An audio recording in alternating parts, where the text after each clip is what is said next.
আসসালামু আলাইকুম সবাইকে। Welcome to my channel Tazkia food blog. আসলে বাইরে সেরকম একটা ফুচকা খাওয়া হয় না, বাসায় ফুচকা বানাই বাসায় খাই। সবাই মিলে খাওয়ার মজাটাই আলাদা। বাইরে খুব কমই ফুচকা খাওয়া হয়। সেদিন ফুচকা খেতে গেলাম। আসলে ফুচকা খেতে যাইনি, ঘুরতে গিয়েছিলাম। ঘুরতে যেয়ে দেখলাম ফুচকা। ফুচকা দেখলে তো আর মন মানে না।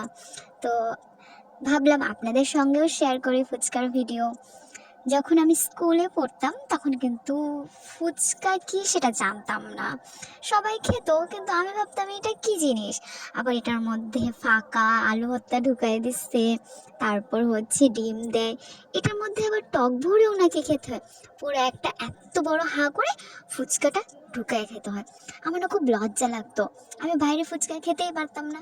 আর এখন বাইরে বের হইলে ফুচকা দেখলে আর তো থাকাই যায় না। এখন কিন্তু আর লজ্জা টজ্জা লাগে না। সেদিন আমি ফুচকা খেতে গেলাম, তো অনেক মজা ছিল। সবচেয়ে বেশি মজা যেটা ছিল, টক। টকটা খুবই মজা ছিল।